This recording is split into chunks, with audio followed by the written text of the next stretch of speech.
Okay. So last time we were talking about three possibilities with and without neither. Okay. So three possibilities being when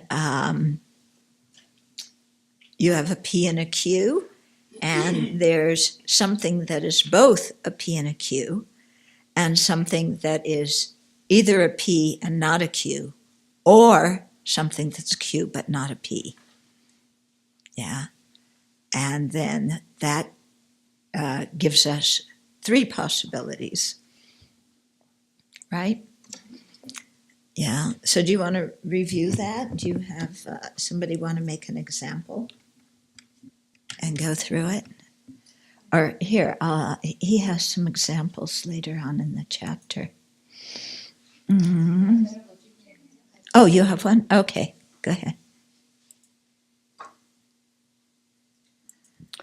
So something that is both a physician and a surgeon is the subject.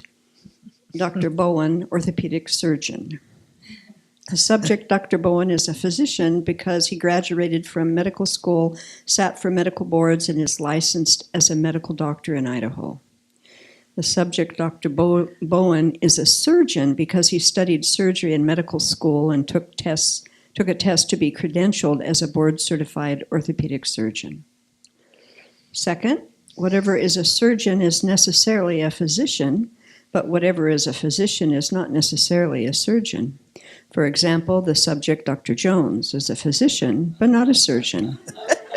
The subject, Dr. Jones, is a physician because he graduated medical school and is licensed as a medical doctor.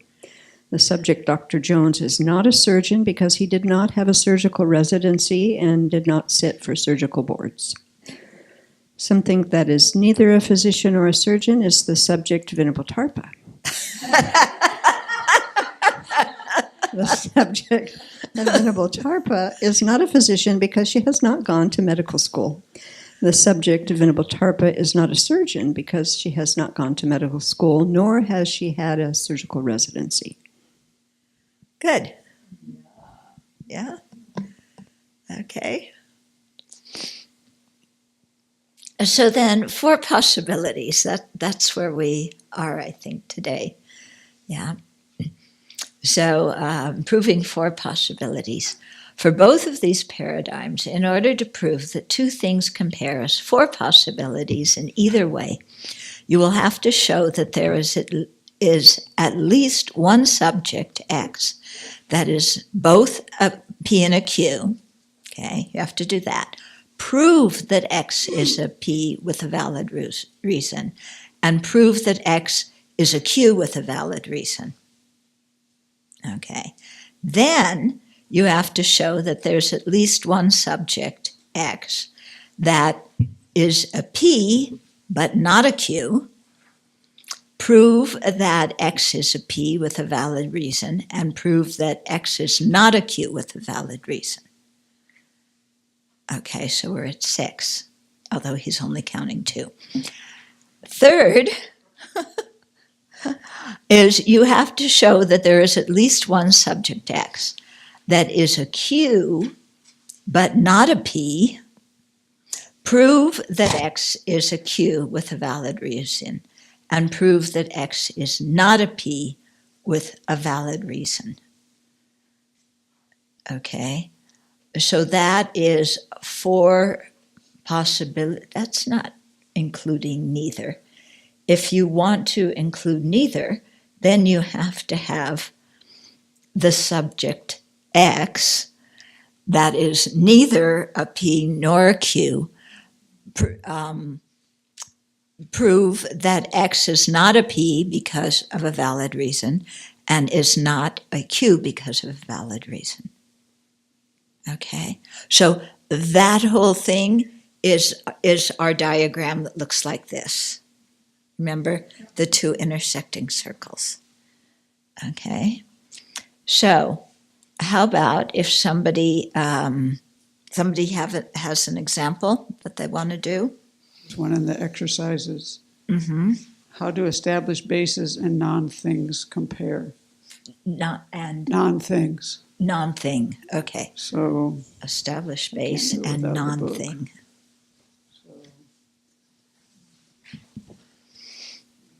okay, so there are 4 possibilities between established bases and non-things. Something that is both an established base and a non-thing is uncaused space. Okay. The subject, uncaused space, is an established base because it's known by a valid cognizer. Mm-hmm. And the subject, uncaused space, is a non-thing because it's common locus of a phenomena in the non-momentary. Because it's A common locus of a phenomena in the non-momentary. momentary. I think is the definition of a non-functioning A thing. non-thing. A phenomenon that's empty of the ability to perform a function. Mm. Oh yeah, that's what a non-thing is. Yeah. Yeah. Mm. Well, that's true too, though. No, but A non-thing could be permanent. Could be a permanent phenomenon. Maybe that's not such a good. But an established base is an established base a non-thing. Yeah. Okay. Established base is includes non-things Yeah. because there's 4 possibilities. There's some things that are both. If I understand this right, Okay. Let me just write the because things a out. non-functioning thing is kind of like the same as a permanent phenomenon. But non-thing also includes Non-existence. non-existence. Yeah, that's why there's 4 possibilities. Mm-hmm. Okay. So established. Let's start over. Yeah. Yeah. Yeah. So I'm doing this on the fly. okay. So something that is both a established base and a non-thing, what did I come up with, is uncaused space. Okay. And I did the first one. The subject uncaused space is a established space because it's known by a valid cognizer. Mm-hmm. The subject uncaused space is a non-functioning thing because it's a phenomenon that's empty of the ability to perform a function. Yeah. Which is the definition of a non-functioning thing, but it seems like you could also say what I said, which is the definition of a permanent phenomena, but maybe not because that one is. It is an uncaused space is a permanent phenomena, so that works for that case. It wouldn't work for all cases, but it works for the example of that subject. Yeah. I think that works. Works for me. You could also say it doesn't meet the definition of a functioning thing. Yeah, you could say it doesn't meet the definition of a functioning thing, but I actually think what I said actually does work because it does. I don't know. Do you, Yeah, you have to use the definitions of these things always? Or? Yeah, you can use the definition. I or you can can use the something definition. else. But not permanent space is okay. Non-thing is something that doesn't have the ability to perform a function, and non-space and Uncaused space or uncaused uncomposed. space doesn't have the ability. Right. So So it that's is better. a non-thing. Yeah, it is a non-thing. Okay, and it is an established base also. Right.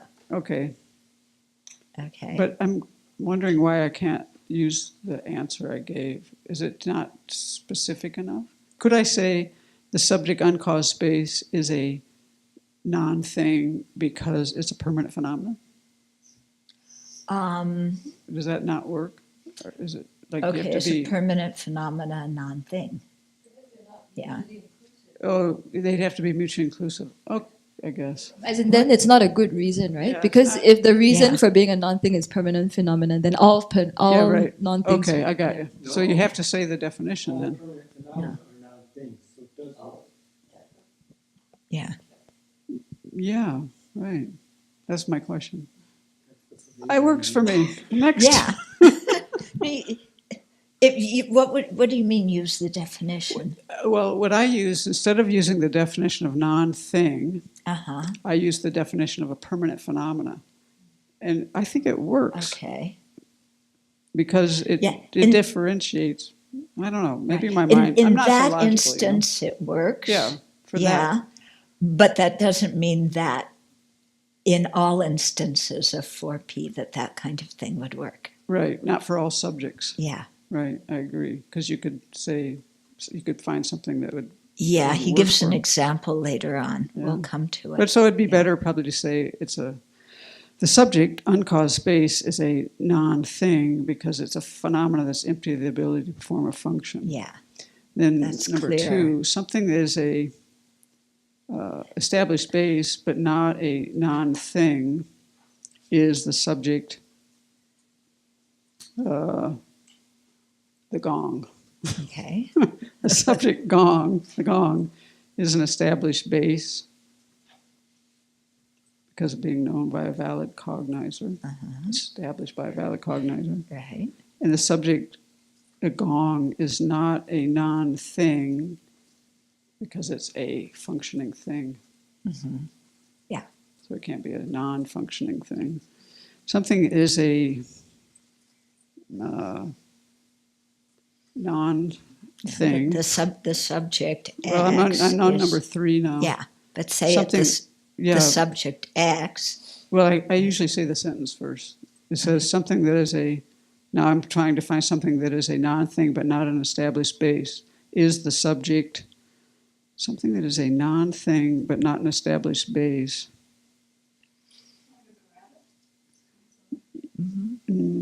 Yes, it would be a horn of a rabbit. Yeah, because you need to find something that is not an established base. So the subject, a horn of a rabbit, is a non-thing because it's a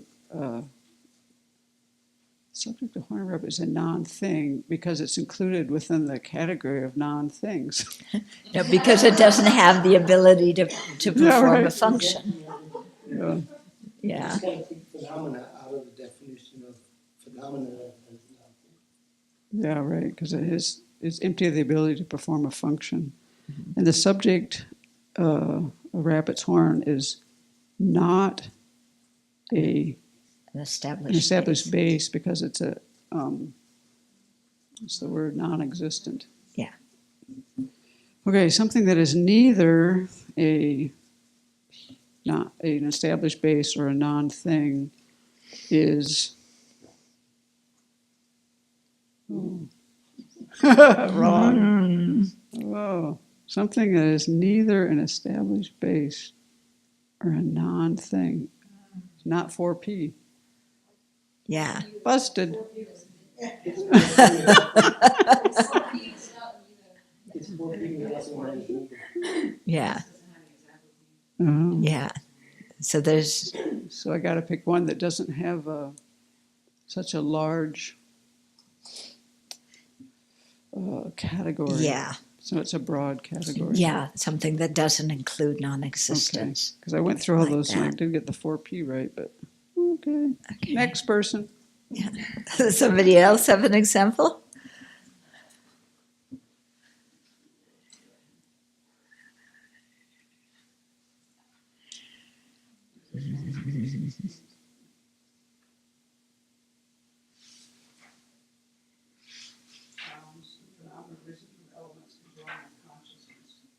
Hmm?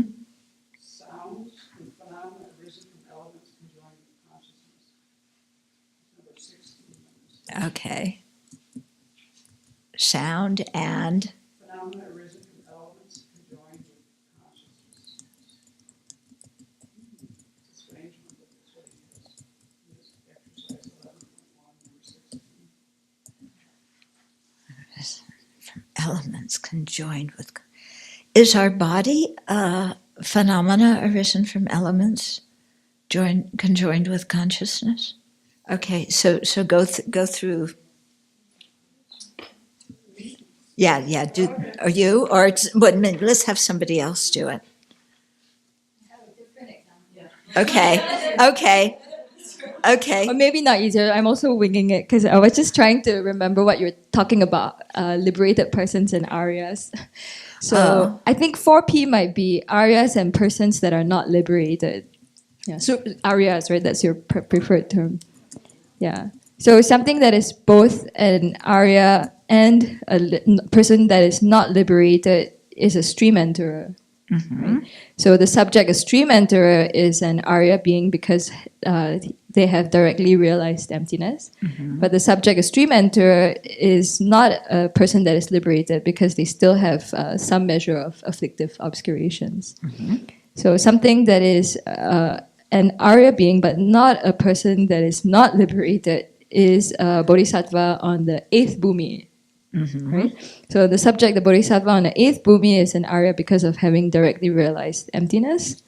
And the subject, then, a bodhisattva on the 8th bhumi, is not a person that is not liberated because they have completely removed the afflictive obscurations from the root. Something that is a person that is not liberated and not an Arya is the subject myself, Thupten Damcha. The subject, Thupten Damcha, is a person that is not liberated because she has plenty of afflictive obscurations. And the subject, Thupten Damcha, is not an Arya because of not having directly realized emptiness. And Did I miss one? What's neither? Oh, what's neither? Something that is neither an Arya nor a person that is not liberated is the subject,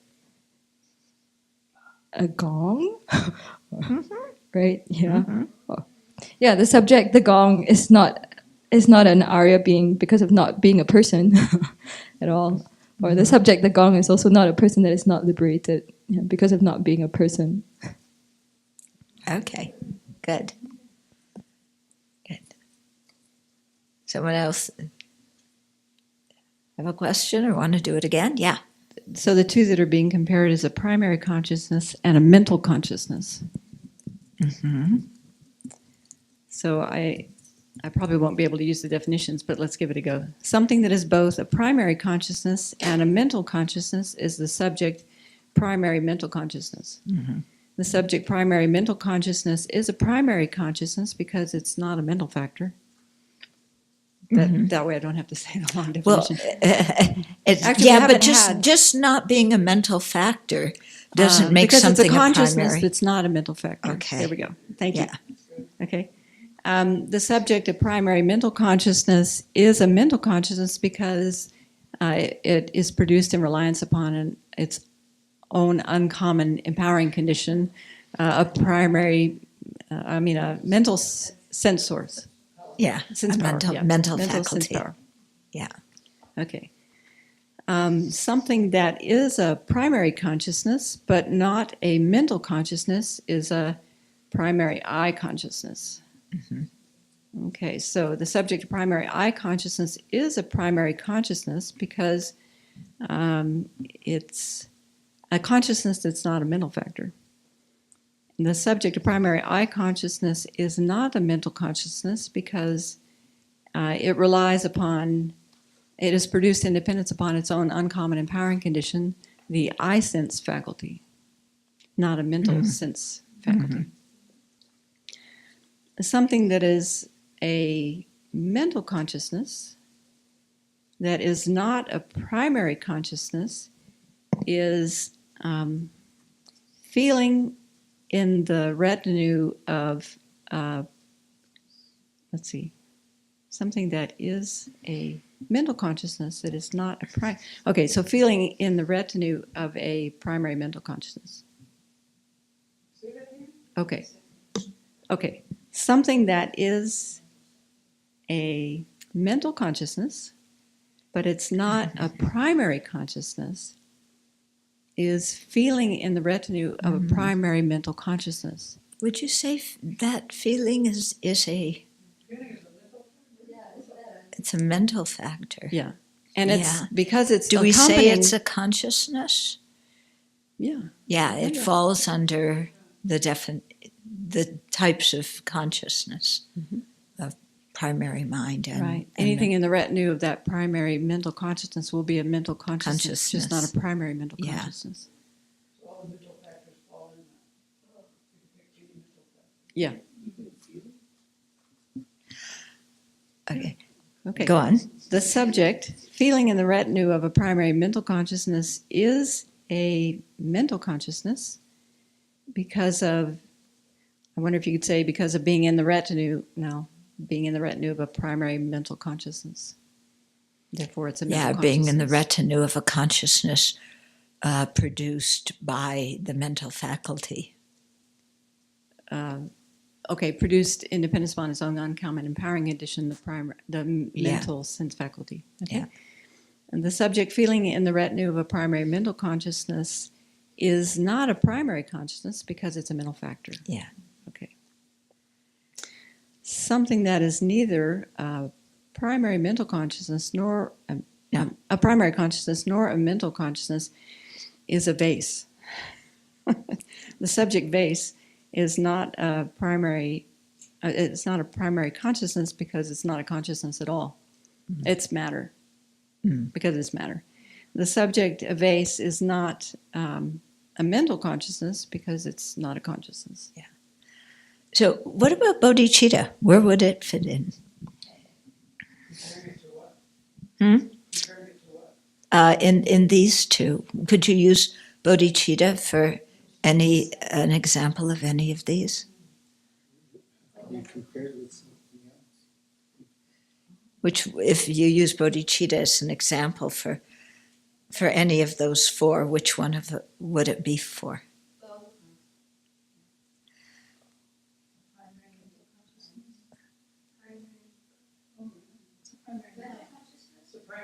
It's a primary mind Uh-huh. with two privations. Yeah. And is it a mental consciousness? Yeah. Okay, so it would fall into both. It talks about it's a primary mind with those aspirations, but that in one way automatically makes it more than just a primary mind if we express it as a primary mind with those, with two mental factors. That makes it more than just the raw primary mind, doesn't it? Because it's a collection with certain mental factors. Yeah. But that makes it more than just a regular primary mind.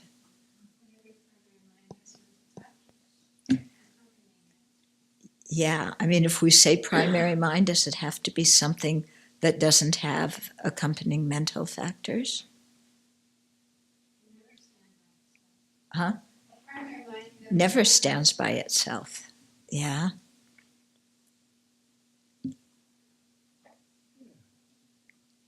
So is it a primary mind or is it not a primary mind? It is a primary mind, but it's necessarily, I don't know, I can't remember. My understanding is that it is a primary mind, but it is a special kind of primary mind because it has those two special aspirations accompanying it, but they're still different. That primary mind of bodhicitta and the mental factors of aspiration accompanying it are not the same thing. Yeah. I thought one was causal and one was accompanying. The one aspiring for sentient beings was causal, and the one to attain awakening accompanies it. But they usually say it's a primary mind with two aspirations, as if they were both simultaneous. So this could be a difference in position between different yiksha, or it could be a point that they debate. But I've heard it both ways. Yeah. Have you heard it both ways? Yeah. Because they usually say it's a primary mind with two mental factors. But then when they get more detail, it's a primary mind that has one causal mental factor and one aspiring mental factor. How about the primary tactile consciousness of a stomach ache? Because it's got the feeling of mental factor of pain, unpleasantness. but it's a tactile consciousness, which is primary. So, I mean, I'm picking up on your point that they're Right. always together. They're always So together. you can't say it's not a tactile consciousness. But I think it might have to do, I wonder if it has to do with how you phrase it. If you phrase it, the tactile consciousness of a stomach ache, it's definitely a primary consciousness. If you say a tactile consciousness with a stomach ache that hurts, then you're bringing in the mental factor. So then in your phraseology, is it just a primary mind? Or in the way you're expressing it, has it now become a mental state that has primary consciousness and mental factors? This is a question I'm asking. I'm not saying I have the answer. But so often in these kinds of things, it depends on how you phrase something, what it is. Yeah. So if you say bodhicitta, I'm wondering if that is different than saying bodhicitta that has two aspirations, or Wouldn't it be like saying a human being with a head? It just seems redundant. You wouldn't have a human being without a head. So, you don't really need to say a human being with a head. Uh-huh. No? You mentally isolate those things. You mentally isolate a primary mind when you're talking about them. Sure. Yeah, of you course. mentally Yeah. isolate them. Yeah. Yeah, because when you're talking about them, primary consciousnesses and mental factors are mutually exclusive, aren't they? So that's why if you phrase it, a primary mind with this mental factor, yeah, then what is it? But if you're saying, like her example, a tactile sensation together with with an unpleasant feeling, okay? I mean, that is a specific kind of tactile sensation, because you can have other tactile sensations that have a pleasant feeling or a Right. neutral feeling. Yeah. But with bodhicitta, I don't think you can ever talk about bodhicitta without either one or both of Right. those aspirations. It Yeah. wouldn't be bodhicitta. Yeah, it wouldn't be bodhicitta. But, again, I'm just wondering how you phrase it if it changes what it is.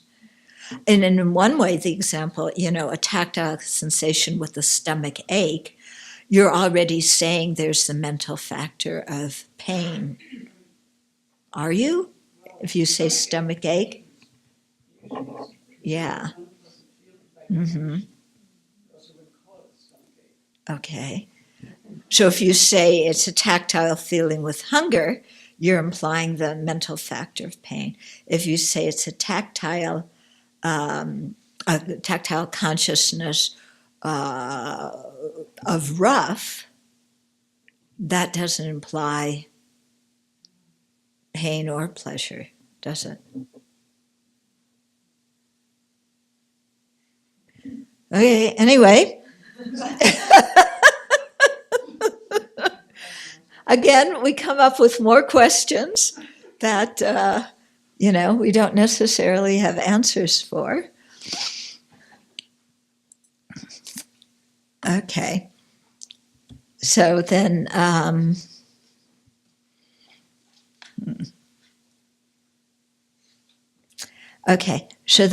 proving mutual exclusion. To prove that two phenomena are mutually exclusive, MX, there are 3 points to touch on, actually more. We count them differently, he and I. First, you have to show that the two phenomena are different. This implies that they are two existents, so this part is important. In the paradigm, the two are shown to be different because of being phenomena that are diverse. So already saying they're phenomena means that they have to be existent things. So it's not just because of being diverse. It's because of being phenomena that are diverse. The definition of different or different phenomena is phenomena that are diverse. Thank you very much. That it tells us a lot. Okay. This is true for any two existents that are not identical, even those that are mutually inclusive. For example, a product is diverse from an impermanent phenomenon, and an impermanent phenomenon is diverse from a product. They are different in name, but not in meaning. Okay, so they're different even though they are mutually inclusive. Okay, so that's one thing you have to show. Next, you have to show that whatever is the one is necessarily not the other, going both ways. If the first step of proving them to be different were not included, one might argue that the two, a pot and the horn of a rabbit, are mutually exclusive because whatever is a pot is necessarily not a horn of a rabbit. And whatever is a horn of a rabbit is necessarily not a pot. That also is quite profound. However, though these two pervasions are, it jumped. Hold on. However, though these two pervasions are accurate, it is of no benefit to understand them. Thus, thank you. Thus, the comparisons of phenomena focus on distinctions and similarities between existents. So there's no separate paradigm for proving that two phenomena are mutually exclusive without anything that is neither, because the system does not set that off as a separate case. Very good reason, because we said so. Yeah. That's like Hatch did that in the hearing, you know. Why do you, when it was asked why he doubted like her testimony, you know, and when asked why, he said, because I know, or because I said so. Yeah, one of those very profound, faith-inspiring reasons. Because I said so, because I know. Well, great. Okay, so the answer in debate, sorry, it keeps jumping here. Oops, no, not there. Okay. So the answer in debate, the subject P and Q are different because of being phenomena that are diverse. Whatever is a P is necessarily not a Q because of supply of valid reason, and whatever is a Q is necessarily not a P because of supply of valid reason. Okay? The best sort of reason to give to justify the pervasion is another pervasion. For instance, if we were comparing the two mutually exclusive phenomena, permanent phenomena and impermanent phenomena, we could say whatever is a permanent phenomenon is necessarily not an impermanent phenomena, because whatever is a permanent phenomena is necessarily not a momentary phenomena. But whatever is an impermanent phenomena is necessarily a momentary phenomena. Okay, so I have an example for you. Oh no, I'm sorry. Come on, you behave. Okay. No, this is not a good example. No, that's, sorry. Maybe I should ask you to give an example. That's without neither mutually exclusive. Okay, here. Okay, I have an example for you. So this is a question I have. Compare German citizens and American citizens, are they mutually exclusive? Yeah. What? Yeah, Venerable Jampa, what do you say? The subjects, Germans and Americans, German citizen and German citizens and American citizens are different because of being it says right there. being phenomena that are diverse. First, So, right. Yeah. Okay. so whatever is a German citizen is necessarily not an American citizen because of they don't have an American passport because they don't have an American passport. Uh-huh. Is it possible for a German citizen to also have an American passport? Yeah, it's possible. It is? No, some exceptions. Can you have dual citizenship? Sometimes, yes. Yeah, Or you can? yeah. Okay. Okay, then if you can have dual citizenship, then they're not going to be mutually exclusive. Right. Right. Okay. They're not, because there are people that have both. Yeah. Yeah. What will they be then? Dual citizens. No, but will they be 3P or 4P? 4P. Yeah. So compare German citizen and American citizen. Okay, Venerable. You, Lamsa.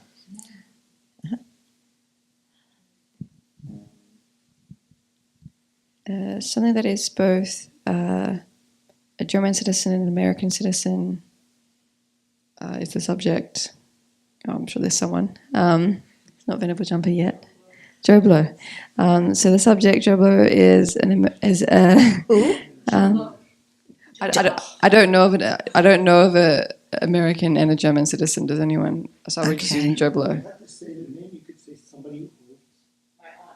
Your aunt. Okay, thank you very much. So something that is both an American citizen and a German citizen is the subject, Christina's aunt. And the subject, Christina's aunt, is an American citizen because she holds an American passport. And the subject, Christina's aunt, is a German citizen because of holding a German passport. Something that is a German citizen but not an American citizen is the subject of Venerable Jampa. The subject of Venerable Jampa is a German citizen because of holding a German passport, but is not an American citizen because of not holding an American passport. Something that is an American citizen but not a German citizen is the subject of Venerable Chinny. The subject of Venerable Chinny is an American citizen because of holding an American passport, but is not a German citizen because of not holding a German passport. Something that is neither a German citizen nor an American citizen is the subject of Venerable Lamsel. The subject of Venerable Lamsel is not an American citizen because of not holding an American passport, and is not a German citizen because of not holding a German passport. Okay.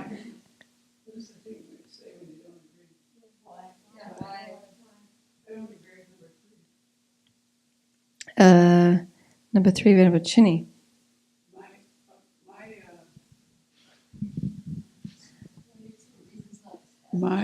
Your reason is not established for number 3, because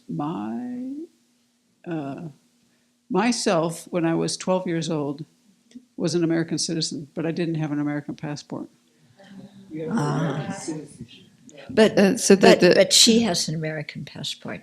But it's not, Venerable Tapa's point is that the reason's not pervasive. The reason, yes, yeah. Okay, so someone is an American citizen because of holding an American social service? No. Because she was born in America. Birth certificate. But no, because if you're a diplomat's child but you're born in America, you're not an American citizen. Yeah. You're a You've been citizen granted of the citizenship country. by the American state? You've been granted citizenship by American state? Yeah, what's the definition of American citizen? recognized by the U.S. government as being a citizen. Yeah. Yeah. Yeah. Or having the potential to get a U.S. passport immediately, maybe. Yeah. But isn't it correct to say Venerable Shuni is an American citizen because she holds an American passport, even though there are American citizens who don't? Right. That was her point. That's not, okay. Yeah. Yeah. So that reason isn't established. You have to give another reason. No, it is established. It doesn't have to be mutually pervasive. Just to use that as a reason, Venerable Shuni is an American citizen because she has an American passport. But there are people who don't have American passports, and yet they're still American citizens. But isn't that a reason that establishes that? Mm-hmm. Oh, yeah. If you have an American passport, you are an American citizen. Yeah, so that would work. What's not a Yeah. So what you Where I said think doesn't work. actually, I kind of agree with you, and that's why I made the definition, the example I gave in the first one that I did. It's the same case when I gave the definition of a permanent phenomena for that earlier example. It's the same exact situation, Yeah. although this was easier to comprehend. Right, yeah. But it was right for her to say because she has Because an it works for American. that subject, Right, but it wouldn't work for every doesn't subject, but work it in doesn't need general. to. yeah. Doesn't seem like it needs to. And it's because the reverse, because the reverse one works for that person. Yeah. Well, no, Well, just if you have an American, if you have a U.S. passport, you're necessarily an American citizen. right. But if you don't have a U.S. passport, you're not necessarily not an American citizen. Right. Which was the example in number 2 you used, Venerable Japa, saying that she is not an American citizen because she doesn't hold an American passport. Right. It wouldn't work for the example of Venerable Jampa. That's true. Okay. So good point, but wrong example. Okay. Okay. This is how we learn, isn't it? Okay. Now, another example. Let's say there are 2 identical thermoses here. Yeah? Just imagine. 2 identical thermoses. So what are they? Mutually exclusive, Why are they mutually exclusive? because there's nothing that is not. Not just because they're diverse. You go look at the points. You can't just say because they're diverse. Because they're That diverse. doesn't make them mutually exclusive because an impermanent phenomena and a product are also diverse. Yeah, no, But they're not mutually and exclusive. there's nothing. Okay. The first one is necessarily not the second one. The second one is not necessarily. Start with the first point here. The subjects, thermos A and thermos B, are different because. Phenomena that are diverse. Okay. Are they diverse? Yes. Are you sure they're not the same? Yes. When you look at them, you say they're 2 identical thermoses. Aren't they the same? They don't occupy When the you go same to the space. department store, does it matter which one you pick out? Aren't they the same thermos? Why not? Made of different atoms. They're made of different matter. Necessarily That's not thermos B. Oh, They're not identical. they are identical. They look exactly the same. They're it. identical. They appear identical. They look identical, but they don't. How can you say they're not Because identical? they don't have the same identical atoms. Oh. Okay, then the second point. Are they mutually exclusive? Go on and prove it. Diverse thermos 1, A is necessarily not thermos B because of being in different locations. Okay. Thermos B is necessarily not thermos A because of being in different locations. But in conventional language, we say there are two identical thermoses. They're the same thermos. Huh? It's like identical twins. Exactly. Yeah. Twins aren't one being. They're two. That's the twin part of it. But the identical part, yeah. I mean, look at the difference between common language and debate language. Okay, this is the point. There's a big difference between common language and debate language. Okay. Now, what about Republican and Democrat? What are they?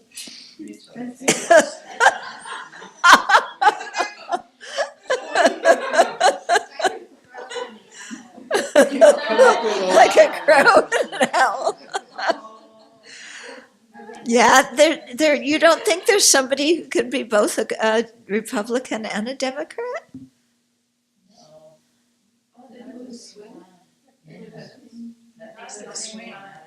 Uh-huh.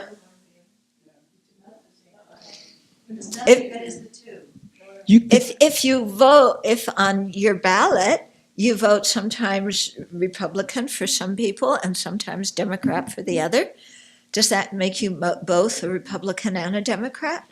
Makes you neither. Yeah? Huh? Uh-huh. So does registering as a member of a party mean that you actually think like that party? If you register as a Democrat, are you actually a Democrat? Apparently not. Yeah, what's a Republican and what's a Democrat? I think the example confused fits. Yeah, but if we can keep it to debate language. Yeah. How would you define Republican and Democrat? What would be a definition that would hold that everybody could agree with? Is just registering as one or the other make you that party? Make you that? What?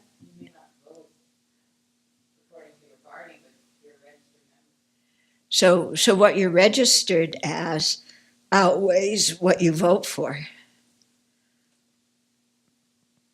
So you have to be either a Republican or a Democrat because you can only register as one. Or you can register as an independent, can't you? Do you register as an independent? You do? Okay. Yeah, because some states would send you the primary ballot for both. Yeah. Mm-hmm. Okay. So does everybody accept what you register as being a definition that is acceptable? Or is it, why not? They vary by state because in some states you have to vote in a primary. You have to register in that party. Mm-hmm. And so you're forced into it, but not every state does that. Yeah, but I'm asking for a definition of Republican and Democrat that everybody could agree on. Yeah, I'm saying I don't think there is one because I think it varies by state. The definition of what that might look like. Here's the definition on According Google. to who? Google. Google. Number one, an advocate or supporter of democracy. And number two, a member of the Democratic Party. Okay. So what does a member of a Democrat, that means you've registered? Yeah, you have to register. So it doesn't really matter what you vote for. You could vote, if you register Democrat, you can vote all Republican. But when your friends ask you, are you a Republican or a Democrat? Do you say I'm a Democrat if you vote all Republican? Depends who your friends are. I don't agree with the definition. Oh, you don't agree with the definition? Right now, we have a president who is one party, but he's not, he can't say he's for democracy.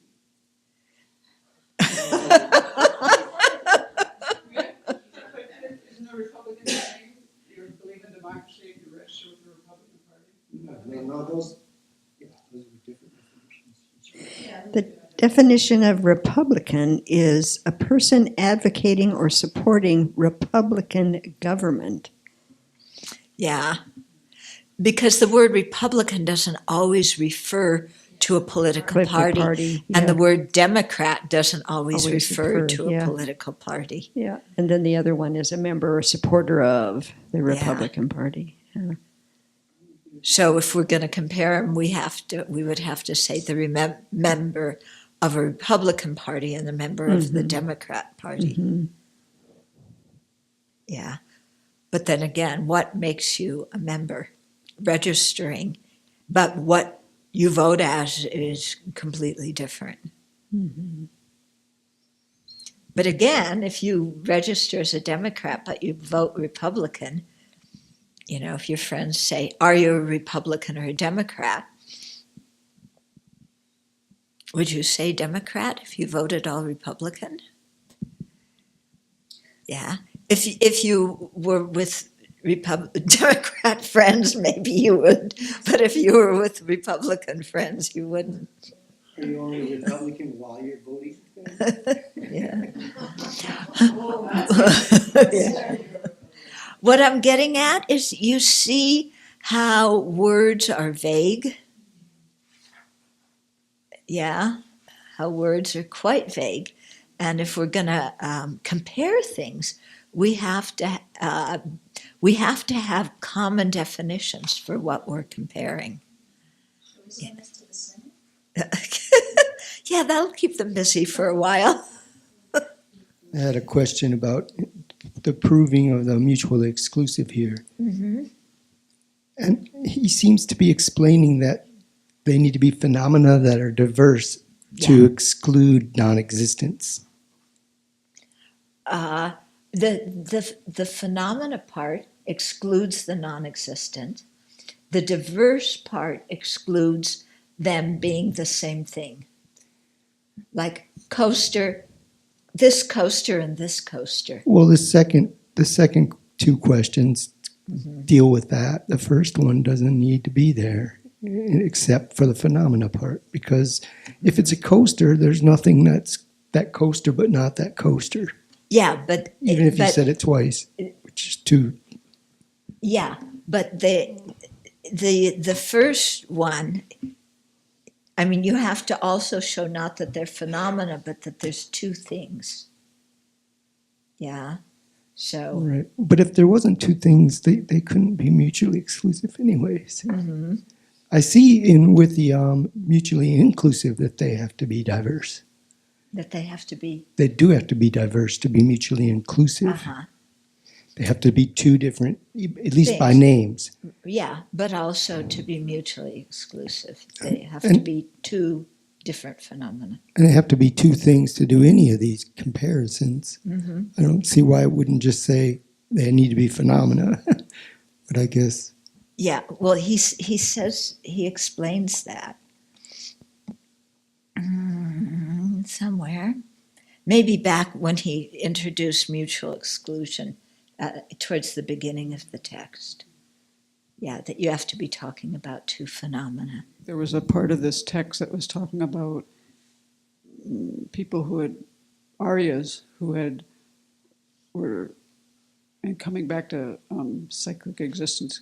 Could you go over again, is it that when someone realizes emptiness, how far along the path do they have to be before they can choose to manifest rather than be born under the power of karma and affliction? There's different Aryas. It's one name, but it includes a whole bunch of different kinds of people. Okay?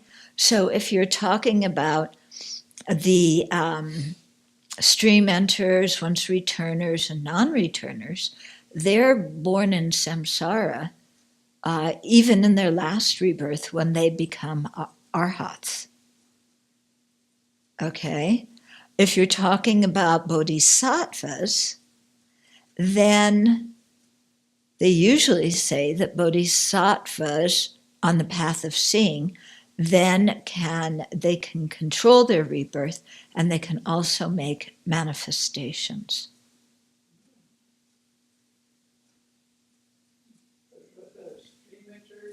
Huh? Mm-mm.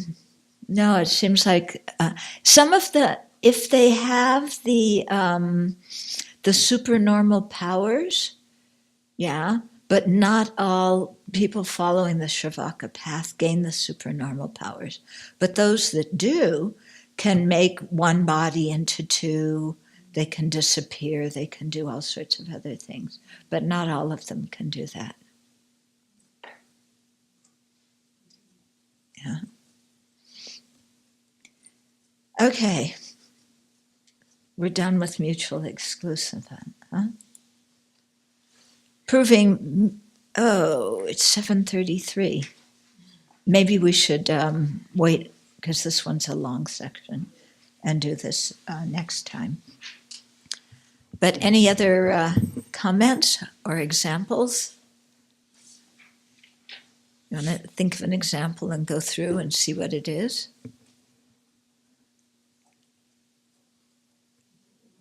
Okay, I have one. What about monastic and Dharma teacher?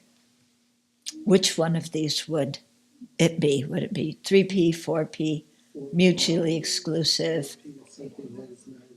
Okay, 4P, why? Some are and some aren't. In both cases.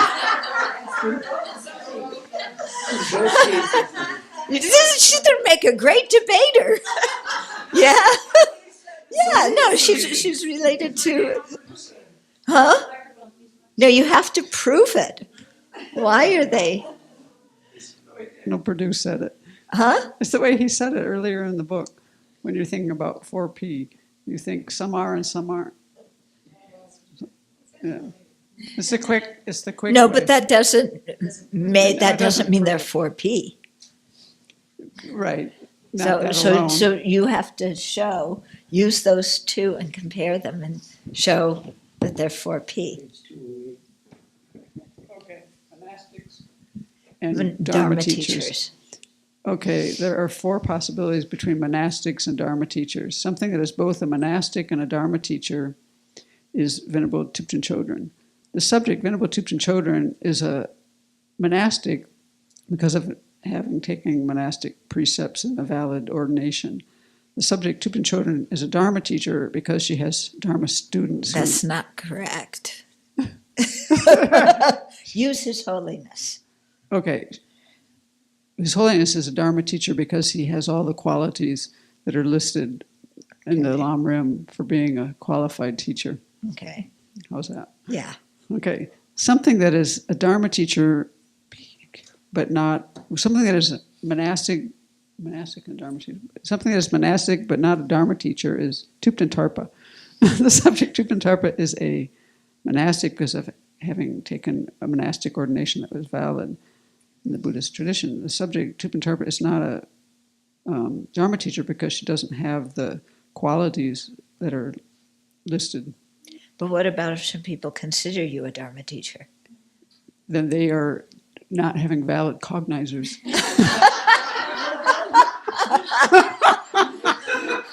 Are you going to tell a guest that comes to the Abbey you don't have a reliable cognizer? we give Dharma talks, not Dharma teachings. Yeah. Alex Person points out many different types of Dharma teachers. Right. I made my definition. You don't have to accept it. What would you say? You would say the reason is not established. That's a pretty good reason, though. The qualities listed in the Lam Rim is a pretty good reason. Then you're going to have very few Dharma teachers. You're going to have very, very few Dharma teachers. You want to find a teacher that has at least some of these qualities and list which ones. That's true, the minimum. And to what degree does a person need to have each of these 10 qualities? Especially about the 10 qualities. At least. Yeah.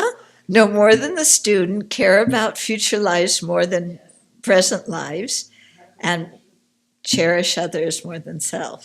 And have It's some, not so at easy. least an intellectual understanding of emptiness. No, but when they boil it down to 3, Those are the three. Yeah. So actually, that's pretty hard to meet those three criteria to be a Dharma teacher. To care about future lives more than present life, to care about others more than self, and to know more than the student. Mm. It's not to know more than the student?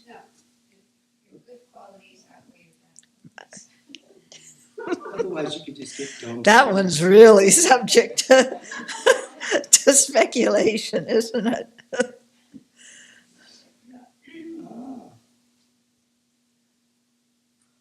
She focuses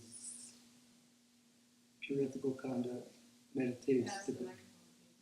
He gives 5. Yeah, the list of 5 is different than the list of 3.